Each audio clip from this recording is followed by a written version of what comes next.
Magandang umaga po sa lahat. Alexander Lexter Jules. My Dawn soon, 9 hours ago is saying, nakaka-excite na talaga kung anong bonding nyo magpare. Di ko talaga mapigilan kiligo. Masama ba yun? Ako lang to.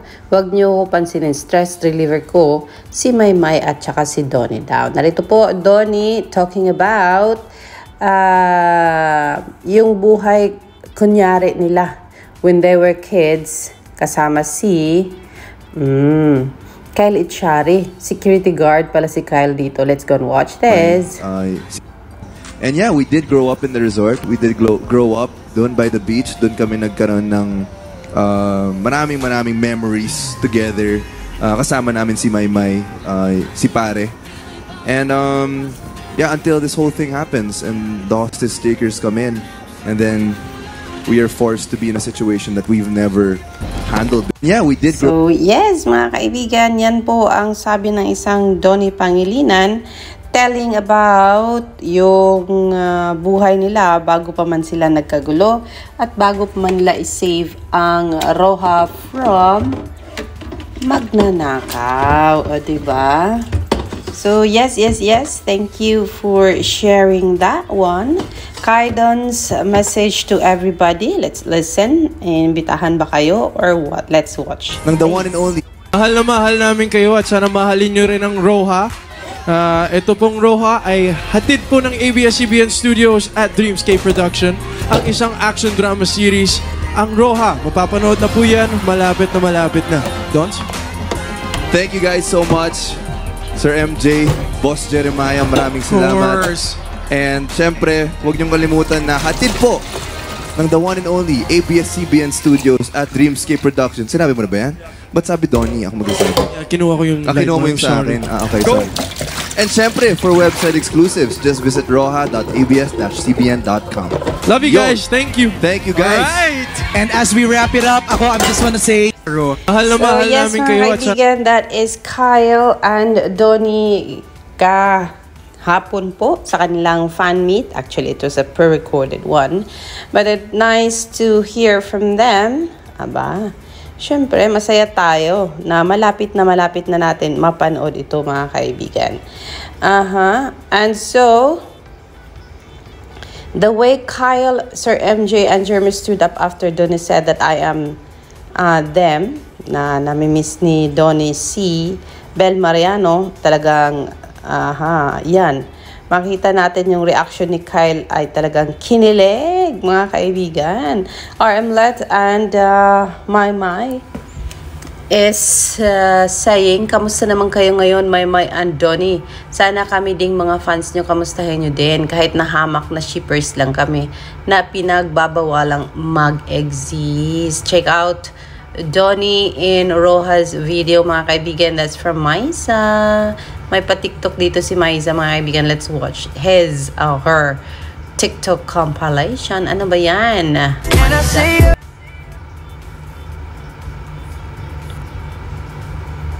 Ayoko madama yung work ko, ayoko madama yung mga taong pinapasaya ko. But at the same time, the more I do it na parang tinatry ko na hindi ko sabihin ko nung nararamdaman ko talaga for these past 2 years, ako pala yung mahirap din pala. Kasi syempre isa sa way na para mawala yung bigat na nararamdaman natin ay magpapakatotoo sa yung buong ako, yung buong nararamdaman ko off-cam at saka on-cam. So, yun. Kaya thank you dahil malaking bagay sa akin malaking bagay sa akin yung mga nagtatanong na, kumusta ka na? Kasi bihira lang may magtanong kung okay lang ba ako. So, ayan, naalala yan ni May sa mga kaibigan when May was on the stage of healing. And, ayun, sana din daw ay ganun din si Maymay and Donnie na kung mag-promote sila ng kanilang serye ay maalala din nila na merong May and Donnie followers na talagang nami-miss ang Maydon, mga kaibigan. And that they exist to support serye ni Donnie and ni Maymay, na ipakita kay Maymay and Donnie na simula noon hanggang ngayon ay nandyan sila for Maymay and Donnie, mga kaibigan. Aba. So yes, yan po ang ilan sa mga nakita natin, syempre sa social media, mga kaibigan. And yun, napaka-cute ng isang Donnie at talagang sabi nga ng iba, Greek goddess, Greek god, not goddess kasi babae ang goddess. Greek god daw ang tingin nila kay Donnie kung iko-close up nila, mga kaibigan, yung video na kung saan nandun si Donnie and Kyle. Road to 2 million views on Instagram na daw po ang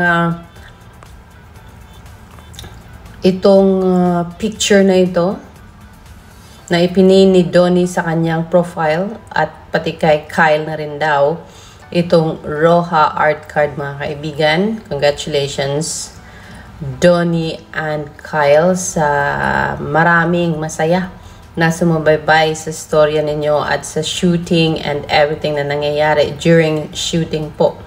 Kasi sinusundan nila bawat galaw ninyo. At kung wala kaming makita, wala talaga kaming alam kung anong nangyayari. So, we are seeing yung sinasabi mong family na nabuo ninyo sa Roha. And I can't wait to watch all of you sa serye, syempre, sa Netflix or sa I1TFC or sa TV5 and A to Z, mga kaibigan. So, dyan nyo po sila mapapanood. Anytime, pag naimpusahan na po yan, pwede nyo mag-play, replay ang kanilang serye kung kailan nyo man gusto. Aba, hayop ka, Donnie. Confident na confident daw si Donnie na, asa rin si Kyle, at si Kyle din ay ganun din.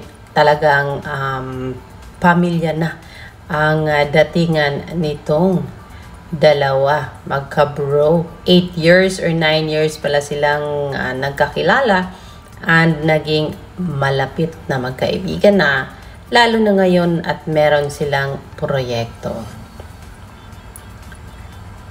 Sabi dito, Donnie, ikaw na nagpipigil ngayon, mang spoil, pero pag show nyo ni Belle, ikaw ang di mapigil. Kasi itong si Kyle medyo matabil, mga kaibigan. Let's see ano bang sinasabi ni Kyle. May aalis na maaga sa lock-in. So sabi na may isang beses. Huwag ka na maingay. May isang character lang.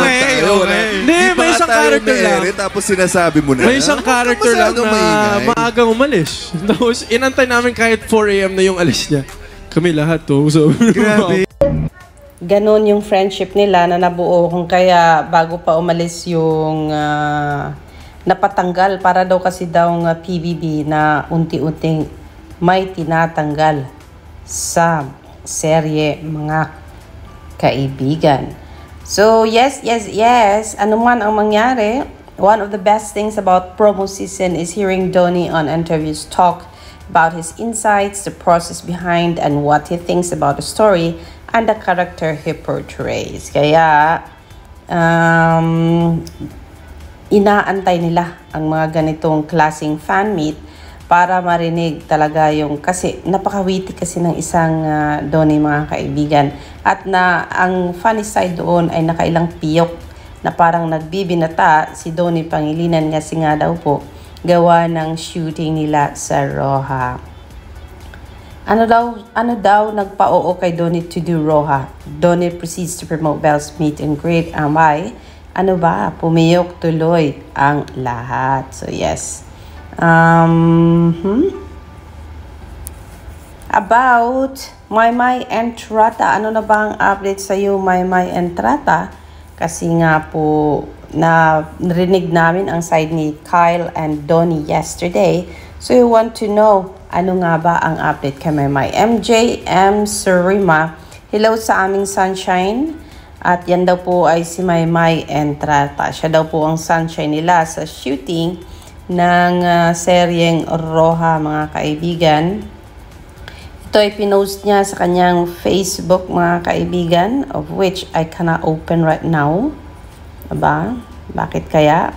Pero yes, masaya tayo at may mga post na ganito kasi mismong galing kay Maymay ay wala kang makitaan. Samantala, 2 days ago, sabi dito ni Arcarito Cabugera, my mantrata is with Avon Philippines. Be a Cabugera with the Ultra Wild collection. Pigment that adapts to your skin. Grab Ultra Wild Lip Stain and Balm. Buildable Dewy Natural Blush. Try Ultra Wild Creamy Balm Blush. Buy now and shop sa Avon Philippines on Shopee. Pwede kayong bumili at mag-order sa Shopee po, mga kaibigan. So, yan po ang latest kay Maymay Entrata. Her Instagram is so quiet nowadays. Pero alam natin pag quiet, merong ginagawa si Maymay na something na hindi natin alam. Aba. So, then masaya din itong si, syempre, Maiden Soon at pinag-tweet, retweet ang kanyang video clip na nakuha sa, of course, sa fan meet kahapon. Sa amin naman ni The Shower, excited ako malaman kung sinong kumanta kasi kaboses daw ni Maymay yung kumanta ng OST ng seryeng Roha. Sabi ni MJ Surima, ang ganda mo Maymay. Ayan, may isa pang picture na nakuha siya from taping ng serye nila, mga kaibigan. So, magpapasko na at maraming nangyari ngayong taon. Maymay as broken-hearted. Maymay as yung mourning sa pagkawala ng kanyang mama Lorna. And then Maymay as a performer, total performer sa Birmingham. And then here comes serye of Roha. But before that, of course, ang beginning of the year, yung Happy Crush na di natin alam kailan ang continuation. And yes, we are just waiting for the official, syempre, pagbubukas ng seryeng Roha sa digital platforms, sa Netflix at saka sa I Want TFC, mga kaibigan, and sa mga free TV natin. So, good luck, Maymay and Donnie. We are wishing you all the best. Siyempre, dito sa bago niyong serye. Ayan. Tapos na ang cycle 2, pero wala pa rin daw pa-update si Maymay Entrata.